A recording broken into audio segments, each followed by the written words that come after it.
talk this evening is entitled Attachment, Freedom, and Equanimity. And it is a talk that centers especially around the doctrine of the first book of the Ascent of Mount Carmel. But first of all, I'd like to tell a story about something that happened to me that can serve as a basis or as a starting point for this talk. In 1986, I had the opportunity to live for several months in Colombia, South America. And while there, I spent several weeks in the south of Colombia, in the mission area, where the Carmelites worked in the Pacific jungle. And this part of Colombia, like many parts of South America, is extremely poor. And actually, the people there live more in destitution rather than what we would call poverty. Their only possessions are the few clothes that they own, that they wear, perhaps a wooden shack with a tin roof or a straw roof. No electricity, there's no running water, there's no paved roads. And I had never experienced such poverty in my life. And before I traveled there from Bogota, where I was staying with our Carmelite friars, the friars told me to take, just for 1 month, a very small suitcase. Well, it wasn't even a suitcase, a very small bag of clothes, about this big, very, very small, like a duffel bag, for an entire month. And of course, that was difficult for me because, I think like many Americans, when I go away for a weekend, I take enough for 6 months. I always overpack. Anyway, I was able to deny myself enough and managed to pack a small little duffel bag full of my possessions. It was tight, let me tell you. And after I had been there for a couple weeks, working with the people and experiencing the poverty of this situation and the lack of material comfort, I began to become very preoccupied with my clothes. And one day, my companion, who was a young Carmelite from the province of Colombia, his name is Jaime, we were doing our washing. And of course, they had no washing machines, of course. So we were doing our washing by hand and in this huge tubs. And I was washing a purple shirt, which was one of my favorites. I like purple. And this shirt in particular was very dear to me. I had bought it at a very preppy shop in Georgetown. So I loved it very much. At any rate, as I washed this shirt and I began to wring it out and wring the very strong soap, it was almost like a lye soap, the purple was fading. It was in the water was purple because it was the first thing I washed. And I became very upset. And I said, oh my heavens, what am I going to do? This is my purple shirt and I like it a lot. And there's no britches of Georgetown here in this old village, and I had no money and to buy anything, and so I was very obsessed with this shirt and very upset. So finally, as I kind of came to my senses as all this was going on in my mind as I was washing this shirt, and I said to myself, Daniel, you had better look at this. For the past few days you've been so preoccupied, obsessed with your clothes, and now with this shirt. So I prayed about it and sat with it and prayed about it to try to figure out what dynamic was going on in me. And I realized that the poverty of that situation had constellated within me a very deep need for security. And I began to see just how attached I was not only to this purple shirt, which was just the tip of the iceberg, but to many other material and spiritual possessions that had formed a false God and a false security in my life. My clothes, desire to look pleasing, material possessions such as my fountain pen and some pictures that I had, my reputation, what others thought of me, many, many things. It was just the tip of the iceberg of many areas in my life that really held me bound and things to which I was dearly attached. I began to see that I had a very deep need for security and to be comfortable, and that the pleasure principle had a large place in my life. And I saw how obsessive and compulsive that this need for security, how much it had blinded me, how much this obsessive compulsive need had blinded me to the people around me and to the situation of poverty in which these people lived. I wasn't able to really enter into life because I was so preoccupied with my purple shirt that I couldn't enter into the people around me. I was blinded. Later on, I began to see, as I reflected upon this, how much our North American culture is such a consumer society. The need for comfort, for security, for having more and more possessions in order to feel safe and secure, how much this saturates our culture. And this was a humbling experience in my life. And it began a process, hopefully, of conversion, which I don't think has been completed, but I'm still working on it. But it did begin a process of conversion in my life. And I think that we all have our purple shirt in one way or another. It could be material possessions, our work, relationships, power, other people, approval, past experiences, both pleasant and unpleasant, ideas, moods, fantasies, opinions of ourselves, images or consolations in prayer, methods of prayer, images of God. We human beings have this tendency to seek God in places, people, and things that can never give us the peace for which we long. There is a story in the East about a man named Nasruddin. Perhaps you have read it. It comes from Anthony de Mello's book, The Song of the Bird. And it's one day Nasruddin was outside his house searching in the dirt under the light post for the key to his house. Some friends came along and they began to help him. Naturally, not being able to find the key, one of them asked him, "Nasruddin, where did you lose the key?" He replied, "Oh, I lost it in the house." And his friend answered, "Well, why are you looking for it out here under this light post if you lost it in the house?" And he replied, "Because the light is much brighter out here." And this is the human situation of attachment, that we often look for the key to happiness where we will never find it. We mistake the true light, true happiness and satisfaction of heart for a false light and false satisfaction. Why do we do this? We do it because we were made for God. We were created for love and for happiness. We were created with a profound desire for God, for wholeness, for happiness. However, because of our broken human nature, due to original sin, as well as our own personal sin, our own personal history, as well with all of its ups and downs, our own woundedness, our desire for love and happiness is not free. Our freedom is incomplete. And as St. John of the Cross states in the Ascent of Mount Carmel, quote, "At every step we mistake evil for good and good for evil. This is peculiar to our nature," end quote. In other words, our desires for love, for God and happiness become easily misdirected and attached to objects, people, states of mind that cannot give us the peace that we naturally long for. And this lack of freedom is compounded in a culture that tells us the more we have, the more cars, houses, clothes, money, comfort, sex, food, pleasure, the happier we will be. This was illustrated very clearly to me a few months ago when I was driving home from the airport after taking a friar to the airport, and I turned on the radio just in time for this advertisement.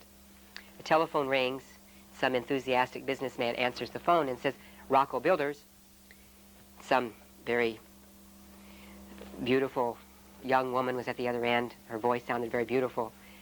And she says, "May I speak to Rocco?" And the man said, "This is Rocco, ma'am." And she says, "My name is Lorna Smith. I feel so lonely and so empty, and there's no more romance in my life. My husband and I have been searching all over for more romance and excitement." And Rocco says, "Oh, I know exactly what you need, ma'am." He said, "You need a new house. A new house will give you the romance and the love and the security and the passion that you've lost in your marriage."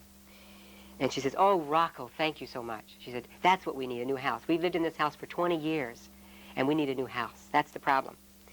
And then, of course, the tone changes, and this enthusiastic voice comes and says, If you need passion in your life and new romance and excitement, call Rocco Builders today." And I thought to myself, I was somewhat disgusted in the beginning when I heard this. And I did laugh, so I said, "This is so ridiculous." It's such a commentary on our culture. You know, if only I had a new house, I would have some passion in my life. If only I made $40,000 a year, I'd be happy. If only I lived with this particular person, I'd be happy. If only I had new clothes, I would be happy. And the list goes on and on and on. We live in a culture that believes that sensate pleasure is the key to happiness. We live in a culture where me and mine take center stage and where the pleasure principle reigns. Ann Wilson Schaaf, in her book When Society Becomes an Addict, states that 96% of our population suffers from substance and process abuse, addiction. It's quite a high number, 96% of our population. That we live in an addictive society. And more than ever, we find support groups based today upon the 12-step programs that help people to become free from their addictions. Someone recently told me there are 120 different 12-step programs in the United States. And it's a marvelous thing, but it does say something about our society. So this condition of desiring to find satisfaction of heart and happiness in places, things, and people that cannot give it to us causes us suffering. This if-only state of mind that keeps us craving for security, happiness, love, and peace in objects, people, pleasurable states of mind that cannot give us what we long for creates a lot of suffering in our lives. All we have to do is just draw upon our own personal experience. In the first book of the Ascent of Mount Carmel, St. John of the Cross follows a long tradition of spiritual masters in both the East and the West who wrote or spoke about the suffering that is caused by attachment and our desire for things that fail to satisfy. This was the Buddha's great insight. The Buddha realized that the world is full of suffering, sorrow. The root of sorrow is desire, attachment, and the uprooting of sorrow is desirelessness, or the dropping of attachment. And John reminds us that we were made for union with God through love, that we were made for love, for wholeness, to enjoy the freedom of the children of God. And although the world and creatures are very good and very beautiful, they cannot satisfy the deepest longings of the human heart. In fact, St. John of the Cross writes very emphatically in a passage taken from the first book of the Ascent that is oftentimes very much misunderstood, but a very beautiful passage. He writes, "All the creatures of heaven and earth are nothing when compared to God. All the beauty of creatures compared with the infinite beauty of God is supreme ugliness.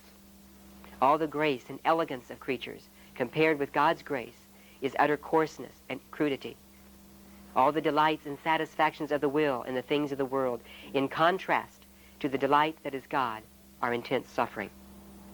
All the beauty and all the wealth and glory of creation, compared with the wealth that is God, is utter poverty and misery in God's sight." End of quote. Of course, in writing this, John in no way undermines the world of creation. John affirms God's creation and the beauty of the world, but he recognizes that nothing can equal God.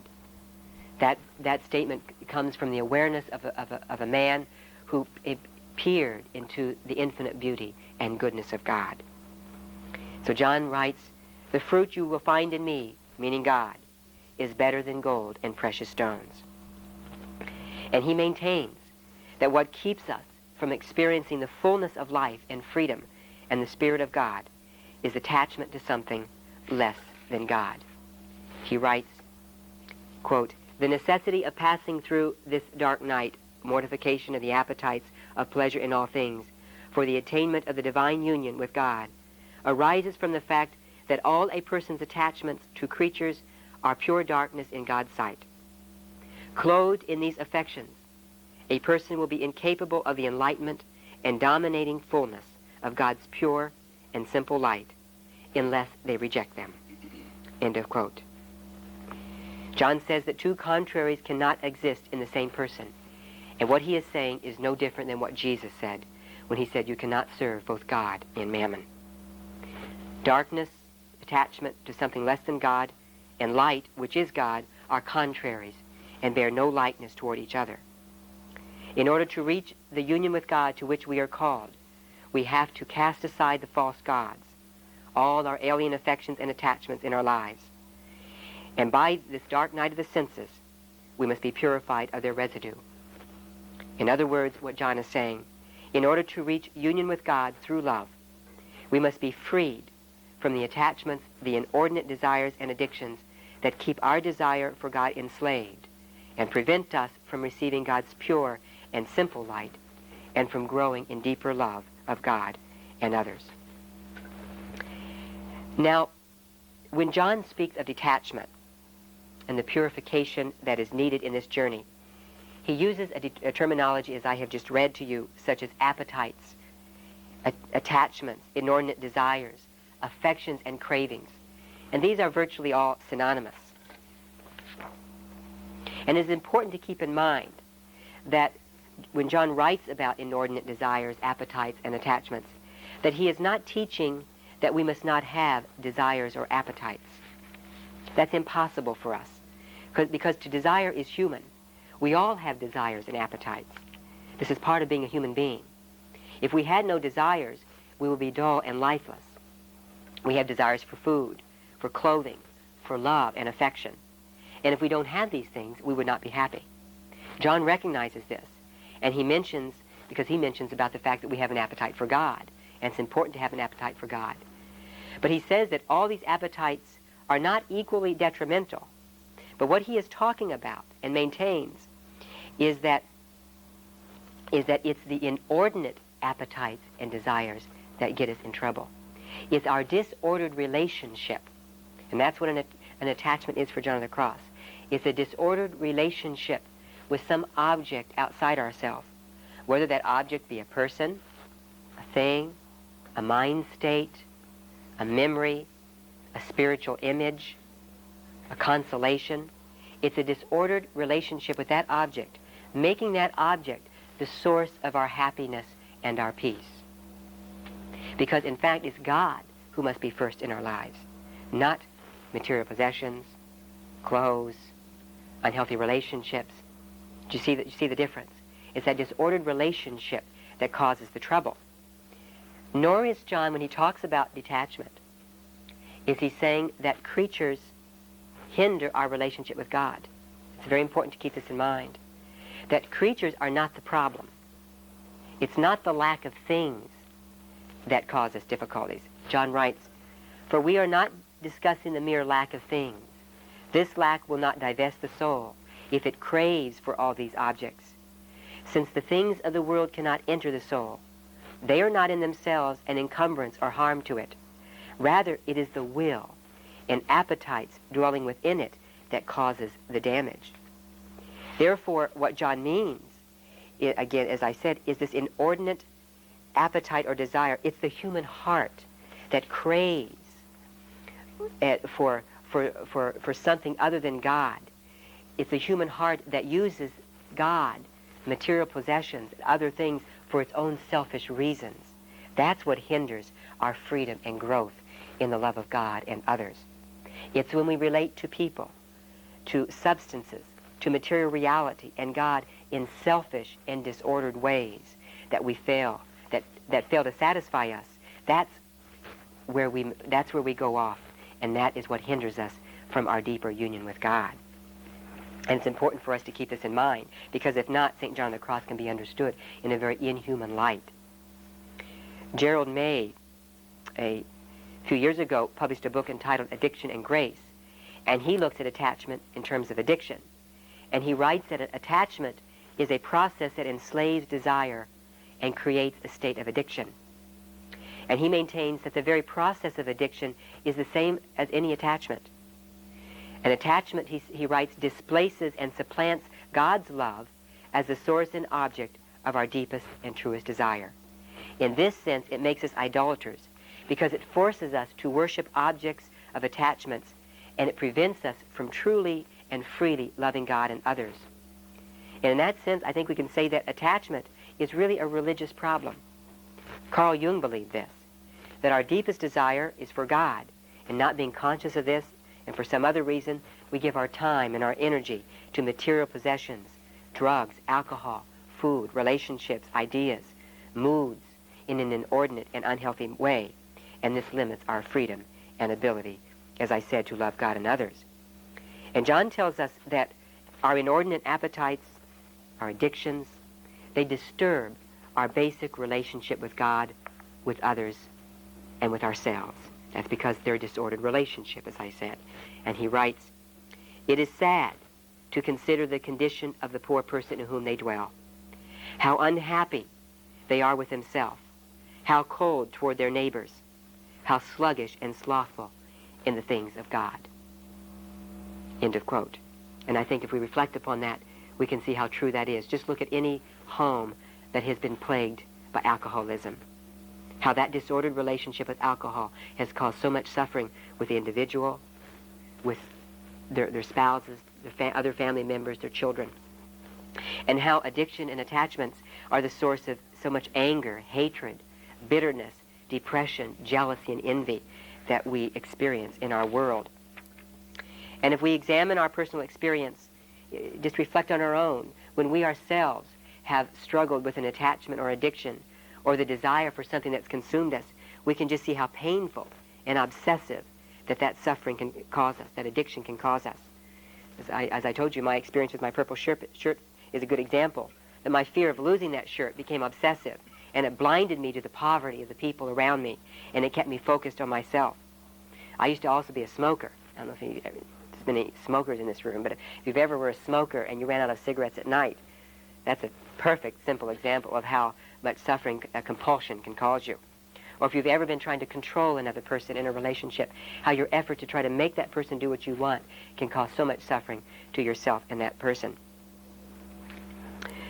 St. John of the Cross has much to tell us about the harm that attachments cause in our lives. First of all, he tells us in the first book of the Ascent that our detachments deprive us of God's Spirit. Because, as I said before, according to scholastic philosophy, two contraries cannot coexist in the same subject, as he says. In other words, like Jesus said, you cannot serve both God and mammon. John says that creatures, although they're good, they're like crumbs that fall from God's table. They don't truly satisfy. So the person who is attached to them wanders around like a hungry dog, feeling dissatisfaction. Secondly, he tells us that our enslaved desires, our attachments, cause us 5 kinds of harm. They weary us, torment, darken, defile, and weaken us.